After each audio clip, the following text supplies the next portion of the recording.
Om Shanti. Today's Murli is about Baba asking us to realize that Ravan is our number one enemy and defeat it with the power of knowledge and yoga. So, sometimes when we hear this teaching from Baba, our whole focus is that I have to defeat Ravan through yoga. But I think that, it's very important or equally important to understand that the knowledge of Ravan is also very important. And although technically, theoretically, we all know that the vices are Ravan, lust, anger, ego, attachment, greed, we don't really realize this is our enemy. Do we? So, do we realize that this is the enemy? Now, let me share something that one sister shared with me. It is very, very pertinent to what Baba is saying today. So, she lives in a village and she told me that, I have a son and he's my only son. And then there is this distant relative who died and he left a son. And that brother, that son of the distant relative is somewhat, 5 years elder to my son.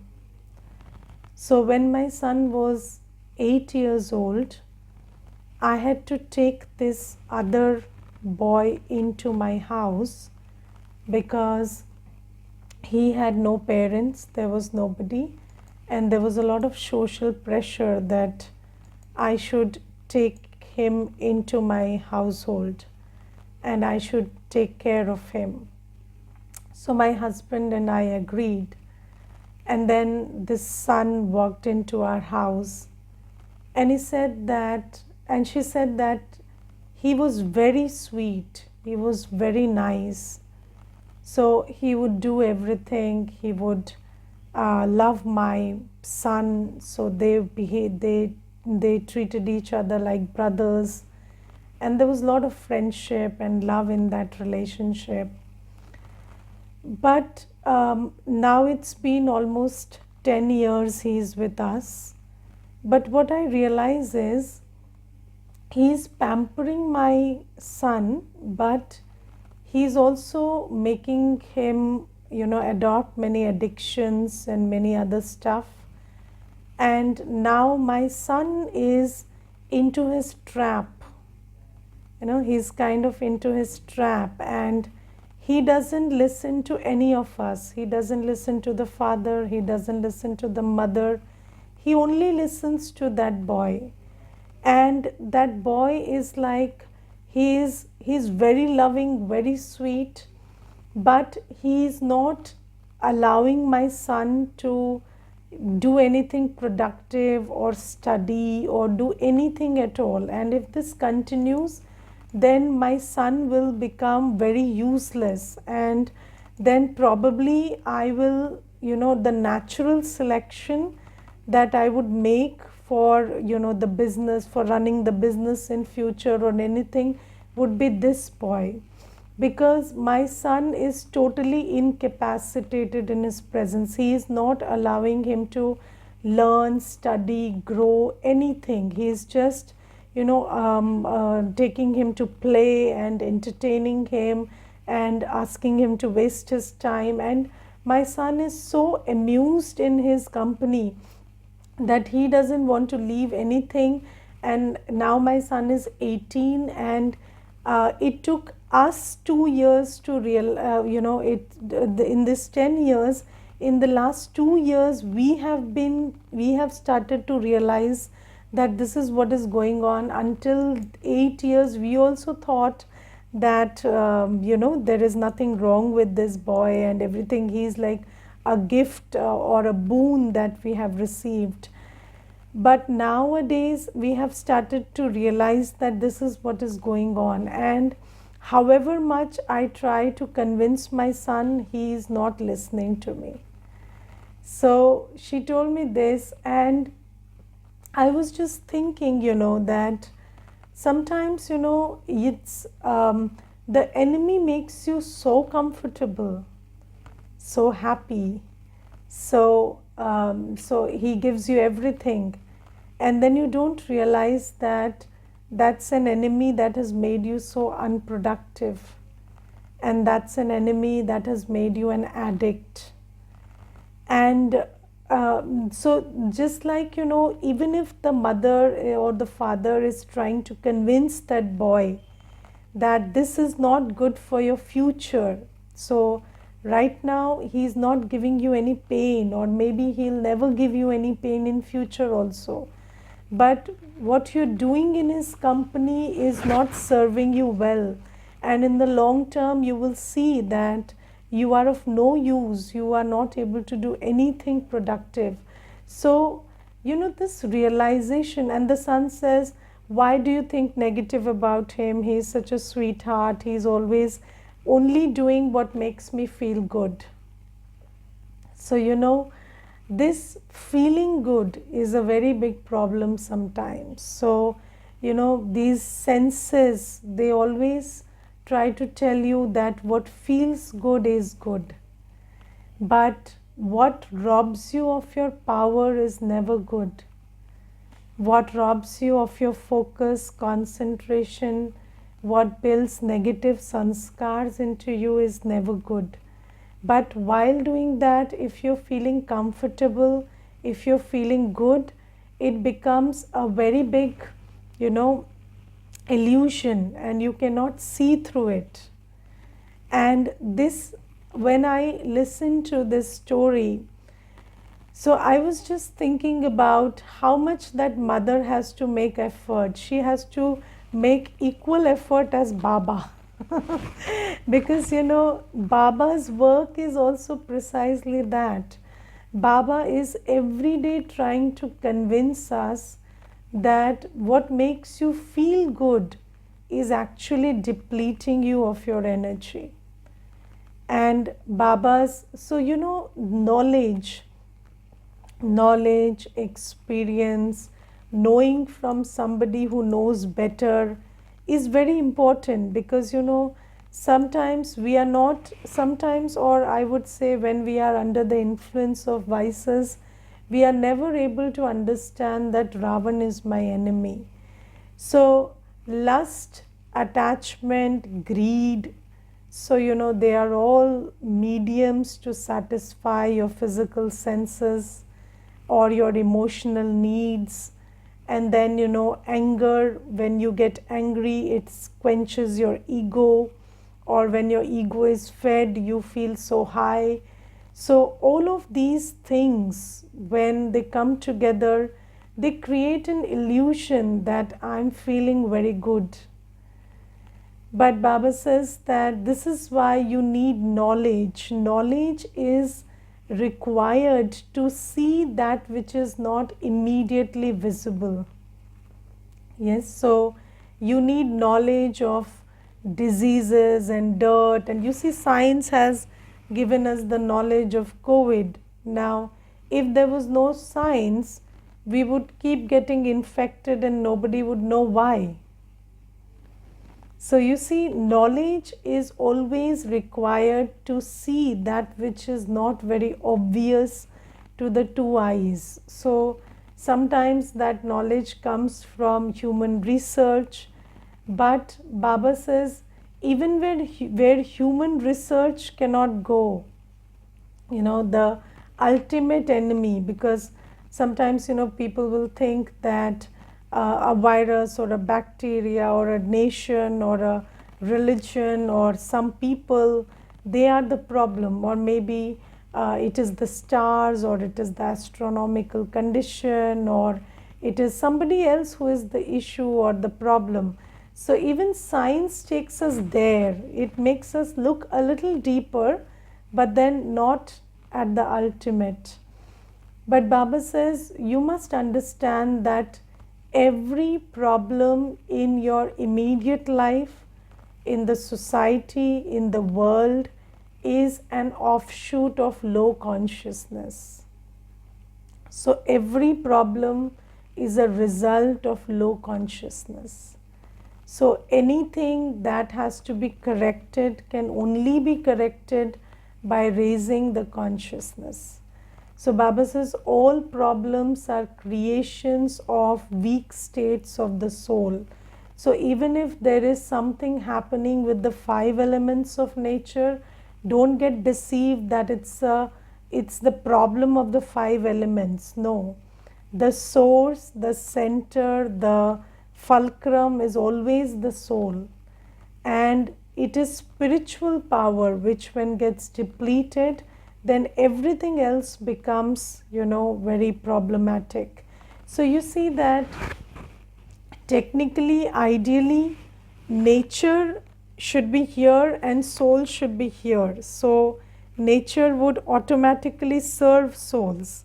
But when souls come down in consciousness, then they have to fight with nature, or they have to beg and plead to nature, because that's when the whole system is turned upside down. So Baba says, I am giving you the knowledge, and knowledge is like the glasses through which you can see, which is very, very not obvious. So that which you cannot see through the naked eye, you cannot see through aided instruments, or where the human mind cannot go. That knowledge I am giving you, that it is the depletion of the soul which is the root cause of every problem, everything that's going on in the world. And Baba says this depletion happens because of five vices that you're so guardedly and so happily guarding in your life. So lust, anger, ego, attachment, greed, which we are holding on to very tightly, very firmly in our life, that's the root cause of all problems. And Baba says, and they appear so sweet to you, they give you such a beautiful experience that, when you think about it, Baba comes and says lust is your biggest enemy. You say, no, lust only made me feel good until now, it never made me feel bad.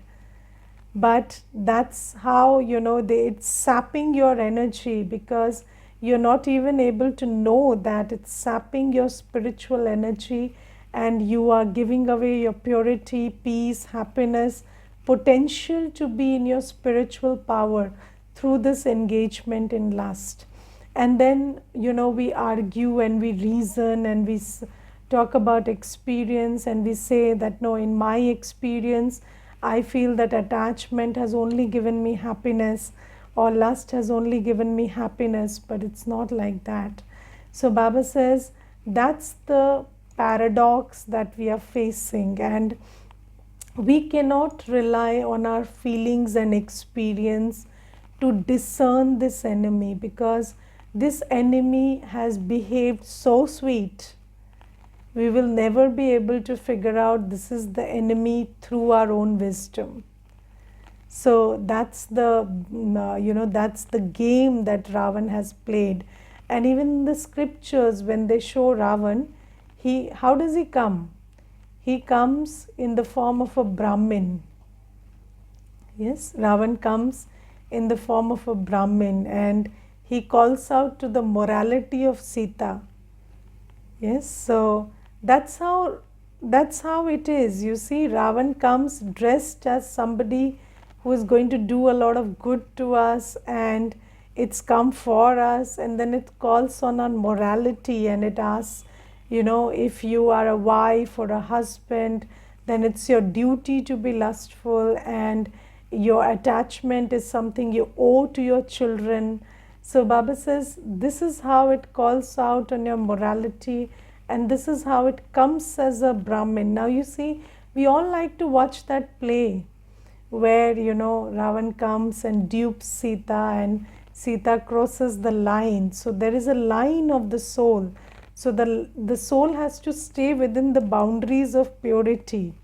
But we cross that boundary of purity and engage in purity, which is impurity, which is physical, mental, emotional, every kind, because we get duped by Ravan. Now we see the play, but we don't realize that that play is going on in my own life, and I am that Sita. So Baba says that I am giving you this knowledge, which is like a light. Baba always says that it is called Gyan, prakash. And just like a light makes you see something which you cannot see in darkness. And you see, it is very interesting that even when you use, light, physical light also. So you see, X-rays is a form of light. And then when you perform that X-ray, you can see inside the body. And so it's always light, some other form of light, which makes you see some other aspect. So it's always, this light is a very interesting thing. So there are different forms of light which make you aware of different things. So there is, there is this UV rays, which these days people are using for many things, or there are other things. So Baba says that I am giving you this light of knowledge which makes you see Ravan, which makes you see the vices and what they are doing to you as a soul and how they are depleting you. And you cannot see, without this light of knowledge, you cannot recognize Ravan. That's the thing. But the thing is, this requires faith, because you see that we always call out to Baba. We say that you are the remover of sorrow, bestower of happiness, and you are the one who will take me to liberation and liberation in life. And then Baba comes and says that I am God, and I have come from the soul world, and I am here to take you back. I am here to change you into your purest form and take you back. Have you ever heard anybody talk like this? Even if, in the scriptures or in any guru, any sadhu, nobody talks like this. Nobody says, I've come from the soul world and I've descended to take you back and I'm going to change you into a deity. Nobody says that. So Baba says he's the only one who talks to us like that. He comes and gives his introduction. And if I look intently, I would know that nobody ever told me this.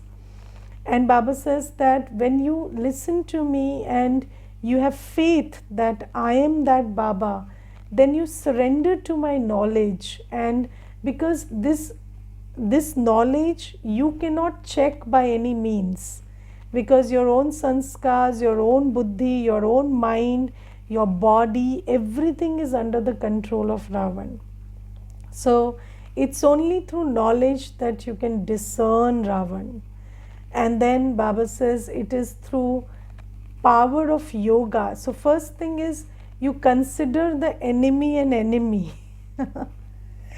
And then you understand that the enemy is very fierce, that the enemy has entered every aspect of your life, and this enemy is really powerful, and it has grown into power because you have fed it with your attention and you have given it support for so long.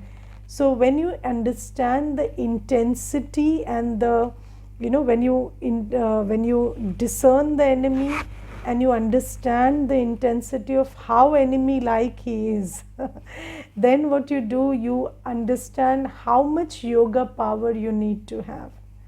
And then Baba says the more you are with me, so the more your man and buddhi is connected with me, then you will always have the sensibility and the power to not get duped by Ravan. And then when you don't use your vices, you will lose it eventually. So Baba says this is how it goes. So One thing is you discern the enemy, then you are always connected with me in yoga.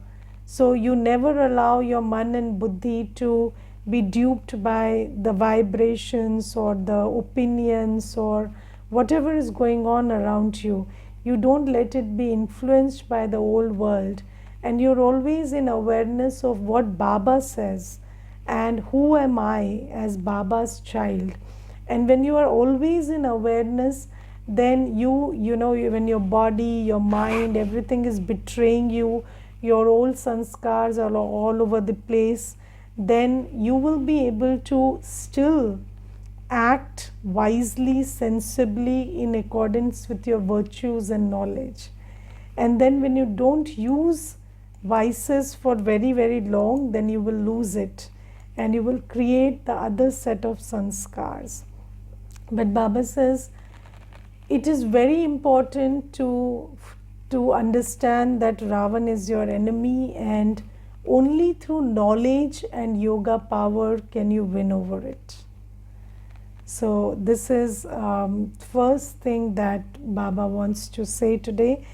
And then there is this thing in the Murli which I found very interesting. Baba says that, those who call themselves Brahma Kumars and Kumaris are the ones who claim a right to the inheritance. Now, sometimes there are people who ask you that, will only Brahma Kumars and Kumaris go to heaven and nobody else? So we say, yes, of course. Then why?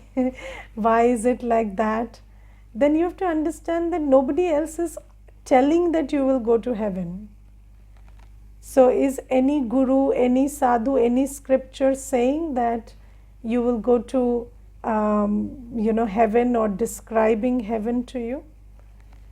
No. Baba says that nobody is telling you that I will change you into a deity. So nobody is talking about divine sanskars, nobody is talking about a divine lifestyle. So Baba says when there is no talk about deitism, and there is no talk about, nobody is promising that you will change from a human to a deity. Everybody says you will go into mukti, into liberation. They are not saying that there is a world where there are bodies and souls together and that is a world of happiness. Nobody is saying that. So Baba says only when you come to Brahma Kumaris do you get this aim, and then you also get the method, and then you understand that yes, if I create deity sanskars, then I will become a deity. And so Baba says until you become a Brahma Kumar Kumari, and the first sign of a Brahma Kumar Kumari is reading the Murli. So, at least you are a BK when you read the Murli. So, Baba says, only through the Murli you get this aim. Only through the Murli do you get the method. So, you have a right to inheritance of a happy world only when you become a Brahma Kumar Kumari. And then Baba says that of those, it is only the ones who have made effort and inspired others and also done service to make others the same as themselves who claim it. Then Baba says, when you come and become a BK, you start listening to the Murli, you have a right, you have a claim to inheritance. But then how do you claim it? Only when you follow Srimad and also make others like yourself. Because you need a praja also. Without a praja, how will you become a raja? So Baba says, that claim is generated when you become a BK, but that claim is taken, or you have a right to that claim when you start following Srimad and you start making others like yourself. So this is also something that Baba says. And then today Baba says that, Baba says that don't You mustn't ask the father about each individual one.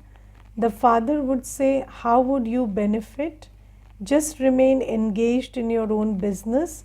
Just think about having your sins burnt away. Now, let us understand this thing. So, again, I will share something which I observed in this journey. So, there is this one sister, she lost her brother in COVID. And after her brother died, every time she would, every day she would message me, call me, and she would ask about where her brother or is he having a good life, or did he have a comfortable birth, or is he happy in the next life, or such questions. And whenever I ask her to do the course, so I told her many times that, instead of asking so much about your brother, why don't you do the course? So she says, no, I can't do the course. I'm not interested in spirituality. So you see, this is what is going on. Now, you are interested whether your brother is having a good life in the next life or not. But the method to have a good life in the next life is to understand what karma you are doing right now and to change it to good karma. But you are so interested in your brother that you're calling the center for that. But the true service that you can take from the center, which is understanding the law of karma and changing your karma so that you can have a good life, you're not doing that. So Baba says, even if, and you see, the brother also didn't care about understanding these things earlier. So Baba says that everybody is thinking about others. But the thing is, nobody else can change your destiny. Only you can decide what is in your future through your own karma. And if I am giving all my time and attention and energy in understanding who went where and who got what and what's happening, so suddenly after people die, everybody is interested. So what is he becoming in the next birth, or what kind of a birth they have. But the thing is, once you die, you don't have any power over where you will land. But when you are alive in this birth, then you have power to choose where you will go in your next birth. And Baba says, please focus on that. And this everybody has to do individually for themselves. And this is a very important teaching that Baba is giving today.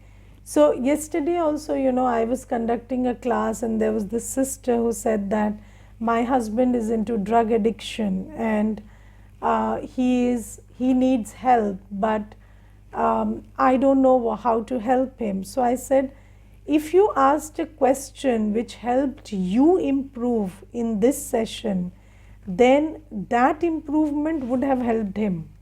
But if you keep asking how you can help him, but you are not learning how to help yourself, then you cannot help him.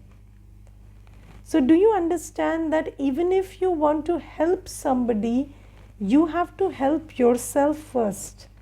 And in order to help yourself, you have to first withdraw your focus from that somebody.